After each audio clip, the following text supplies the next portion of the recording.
Palabra y vida. Con el padre Manuel Horta, desde Sevilla.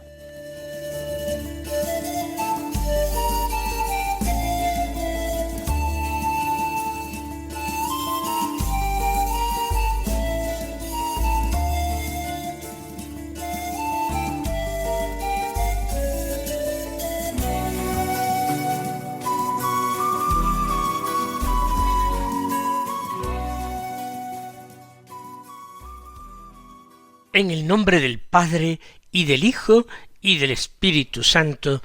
Amén. Alabados sean Jesús y María. Muy buenos días, queridos amigos, oyentes de Radio María y seguidores del programa Palabra y Vida. Hoy es el lunes 12 de enero.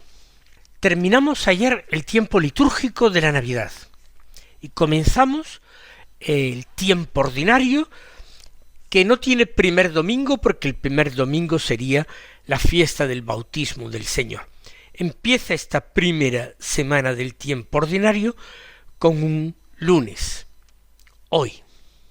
En más de una ocasión ya he dicho que no podemos considerar que el tiempo ordinario es un tiempo con poca importancia, sin relieve particular, ni muchísimo menos.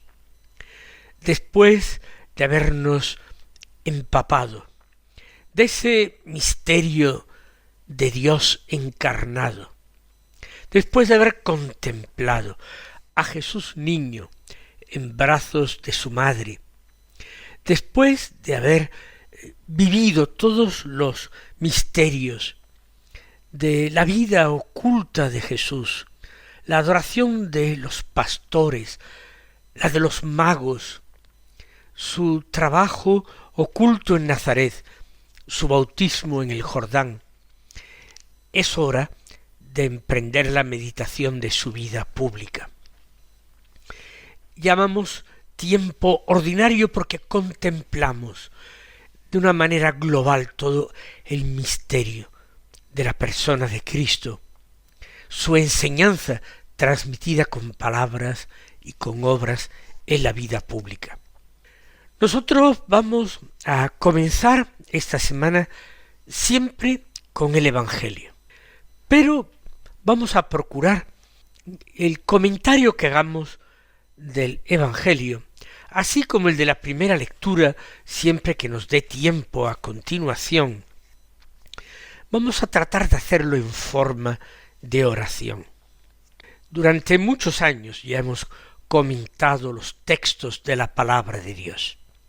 Y ahora, en este nuevo año, empezando la primera semana del tiempo ordinario, vamos a intentar facilitar incluso a nuestros oyentes la meditación de la palabra de Dios, convirtiéndola en oración, que puede inspirar y despertar nuestra propia oración. El Evangelio de hoy está tomado de San Marcos, al que vamos a seguir durante semanas, haciendo una lectura continuada. En el capítulo primero, los versículos 14 al 20, que dicen así: Después de que Juan fue entregado, Jesús se marchó a Galilea a proclamar el Evangelio de Dios. Decía: se ha cumplido el tiempo y está cerca el reino de Dios. Convertíos y creed en el Evangelio. Pasando junto al mar de Galilea, vio a Simón y a Andrés, el hermano de Simón, echando las redes en el mar, pues eran pescadores. Jesús les dijo: venid en pos de mí y os haré pescadores de hombres. Inmediatamente dejaron las redes y los siguieron. Un poco más adelante vio a Santiago, el de Zebedeo, y a su hermano Juan, que estaban en la barca repasando las redes. A continuación los llamó. Dejaron a su padre Zebedeo en la barca con los jornaleros y se marcharon en pos de él. Fíjense que lo primero que se nos destaca en este primer capítulo de San Marcos es que Jesús camina, que Jesús pasa por la vida de los que van a convertirse en sus discípulos. Jesús, que es la palabra viva del Padre, que es, lo hemos leído en el Evangelio del día de Navidad, es el Verbo del Padre, el que existía desde el principio. Por eso vamos a decirle: Señor Jesús, tú eres la palabra viva del Padre, tú eres la presencia de Dios en medio de nosotros, la presencia de Dios que camina por nuestros mismos caminos de la tierra. Pero hoy el Evangelio nos permite contemplarte en ese momento concreto de tu vida en que regresas a Galilea. Ya ha tenido lugar el bautismo de Juan. Ya el mismo Juan ha sido o va a ser apresado en breve. Su ministerio ya ha terminado. Y ahora tú, Señor, valientemente, no te escondes, no huyes. Podrías temer correr la misma suerte que Juan. Conocías perfectamente cómo iba a terminar su historia, pero también conocías cómo iba a terminar la tuya. Y no te escondes, no, sino que comienzas a anunciar con firmeza, con claridad, y lleno de paz y de compasión por nosotros, el Evangelio del Reino, la buena noticia de nuestra salvación. Y esto porque, como tú mismo dices, se ha cumplido el tiempo y está cerca el reino de Dios. Señor Jesús, tú no vienes a anunciar una amenaza, como hizo aquel profeta Jonás enviado a Nínive. Dentro de 40 días Nínive será destruida. No, Señor, tú no anuncias amenazas, expresas y haces presente una cercanía de Dios tan intensa, tan cercana, que resulta casi increíble. Tú no vienes a imponer nuevas cargas. Tomad sobre vosotros mi yugo, porque mi yugo es llevadero y mi carga ligera. No son nuevos mandamientos, no son nuevas cargas. Lo que tú vienes a anunciar es una nueva posibilidad, la posibilidad de alcanzar a Dios desde nuestra pobre condición de pecadores. No hablas desde la cima de una montaña, alejado de los hombres. Hablas desde los caminos que transitan los hombres, los caminos cotidianos de la vida. Tu voz resuena allí donde la gente trabaja, como Simón y como Andrés, o como Santiago y Juan. Donde la gente trabaja, donde la gente lucha, donde la gente espera una vida mejor y una salvación, donde la gente se fatiga. Pero tú, Señor, expresas una exigencia: convertíos y creed en el Evangelio. Pero hemos de pedirte gracia inmediatamente. Conviértenos tú, Señor, a tu Evangelio. No permitas que esa llamada se vuelva algo rutinario en nuestros oídos. Que no nos terminemos de acostumbrar a esta llamada y decepcionados porque no encontramos en nosotros fuerza para seguirla, la abandonemos. Permítenos asombrarnos siempre que escuchemos esa llamada tuya, asombrarnos y estremecernos, y no de temor, sino de esperanza. Danos gracia para comprender que convertirse es volver a la verdad, volver a la vida. Convertirse es volver a ti y tenerte como camino. Y creer en el Evangelio que predicas. Creer, por tanto, lo que es imposible a los hombres, pero que es posible para Dios. Convertirnos a ti es confiar en ti, incluso cuando no te entendemos del todo, incluso cuando nuestro futuro se presenta oscuro, incierto.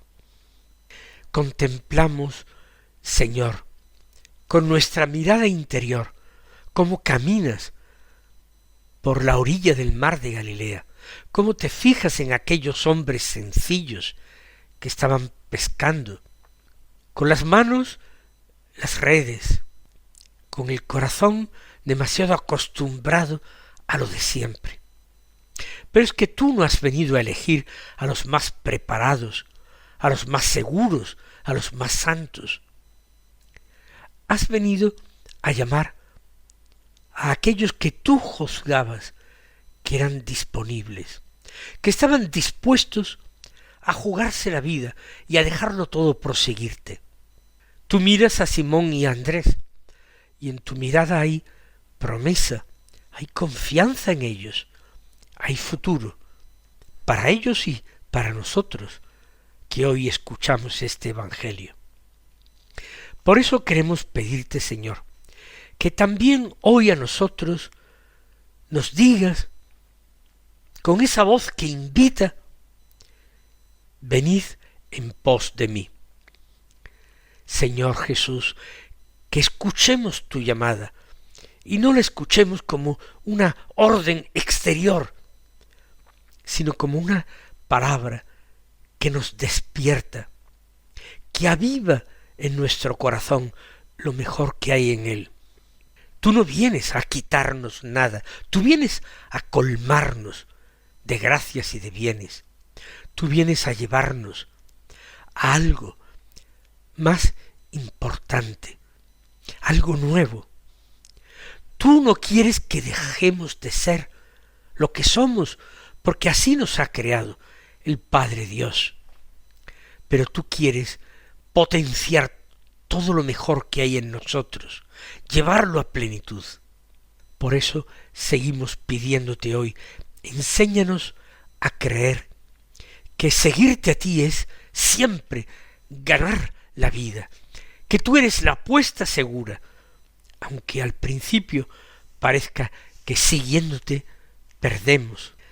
Danos, Señor, un corazón libre, un corazón que sepa desasirse, despegarse de sus ataduras, aunque esas ataduras sean las redes que echaban los apóstoles, porque las redes a veces envuelven y enredan, valga la redundancia, no ya a peces, sino a nosotros mismos. Somos nosotros los que nos enredamos en las seguridades que nos tranquilizan.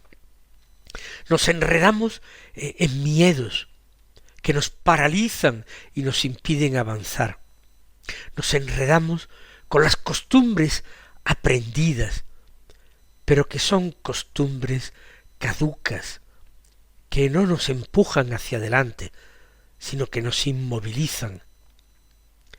Concédenos, Señor, la prontitud en la respuesta al Evangelio, que te sigamos con pies ligeros, no con pasos renqueantes. No queremos, Señor, sino un servicio diligente y pronto, un seguimiento lleno de fervor, esa prontitud que tú esperas de nosotros, que implica que nosotros no calculamos demasiado lo que nos interesa, que no tenemos demasiado miedo a equivocarnos, que no aplazamos indefinidamente entregarnos a ti. Señor, esa prontitud para darnos inmediatamente a ti. Una prontitud que, como ya te he dicho, sabemos que brota de la confianza y del amor. También en este Evangelio, Señor, te vemos llamar a Santiago y a Juan, que estaban en la barca con su padre repasando las redes, cuidando aquello que un día iban a heredar de su padre, las barcas, las redes.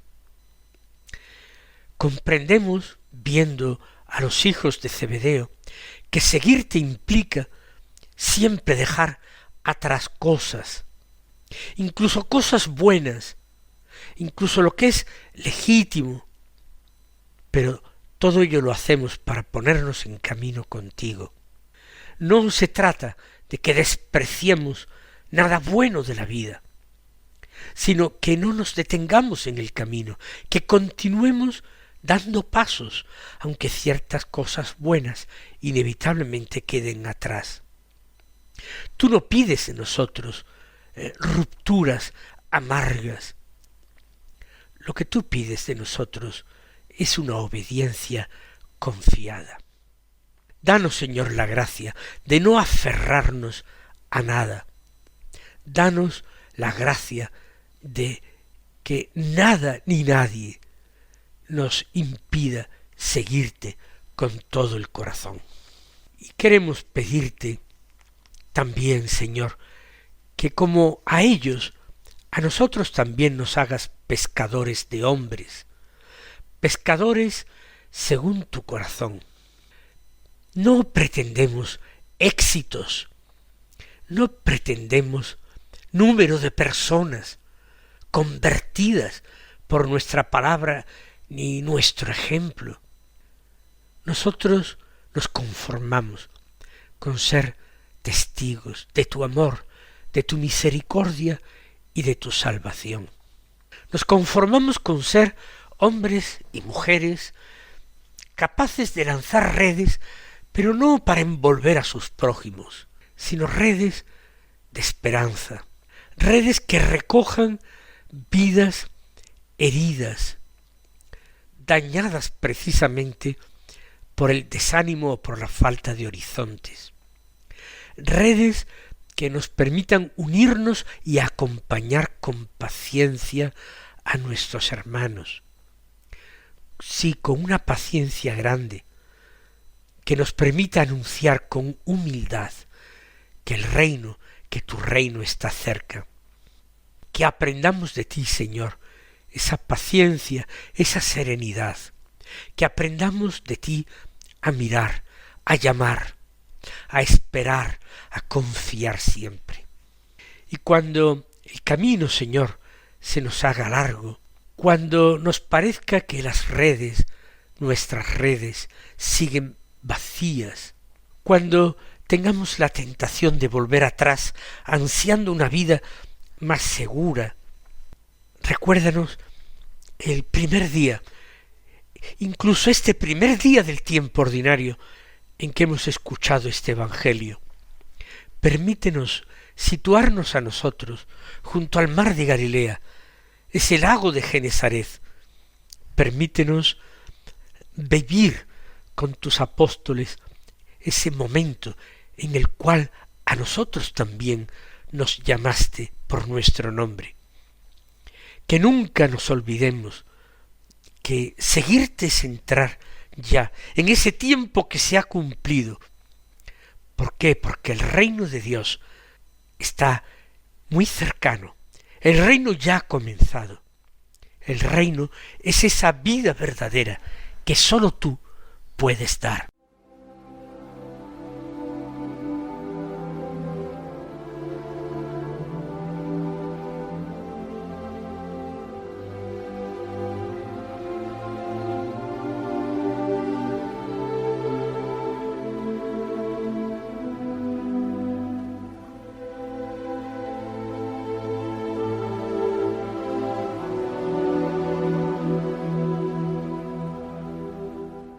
Escuchemos ahora brevemente la primera lectura de la misa, que está tomada del primer libro de Samuel, del capítulo primero, los versículos 1 al 8, que dicen así: Había un hombre de Ha-Ramataim Sufim, en la montaña de Efraín, llamado Elcaná, hijo de Jeroham, hijo de Eliú, hijo de Tohu, hijo de Suf, efrateo. Tenía 2 mujeres. La primera se llamaba Ana y la segunda Feniná. Feniná tenía hijos, pero Ana no los tenía. Ese hombre subía desde su ciudad de año en año a adorar y ofrecer sacrificios al Señor del universo en Silo, donde estaban de sacerdotes del Señor los 2 hijos de Elí, Jofní y Pinjas.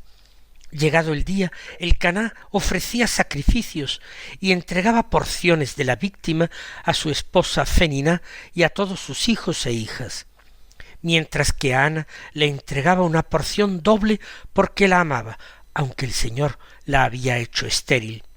Su rival la importunaba con insolencia hasta humillarla, pues el Señor la había hecho estéril. Así hacía Elcaná año tras año, cada vez que subía a la casa del Señor, y así Feniná la molestaba del mismo modo. Por tal motivo, ella lloraba y no quería comer. Su marido, Elcaná, le preguntaba: Ana, ¿por qué lloras y por qué no comes? ¿Por qué está apenado tu corazón?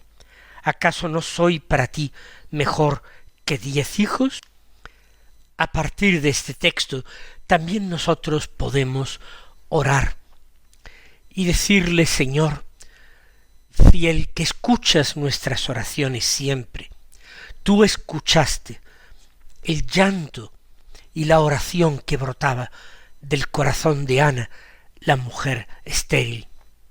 Nosotros hoy ponemos ante ti nuestras esterilidades, nuestras esperas que nos parecen interminables, las heridas que se repiten año tras año, el cansancio de subir a tu casa, de presentarnos ante ti sin ver ninguna mejoría, sin comprender tus caminos. Tú ves, Señor, nuestra humillación silenciosa, ves cómo la tristeza nos quita el hambre espiritual, apena el corazón. Por eso te pedimos que nos enseñes a permanecer ante ti, aun cuando la vida nos duela, que nos enseñes a no alejarnos cuando no veamos el fruto de nuestra oración.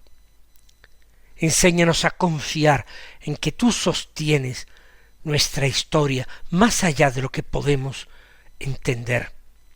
Recibe nuestras lágrimas como si fueran una oración. Recibe nuestra pobreza como si fuera una súplica. Y haznos descansar en esta certeza que nuestra vida vale por el amor inmenso con que tú nos miras. Así sea. El Señor os colme de sus bendiciones y hasta mañana si Dios quiere.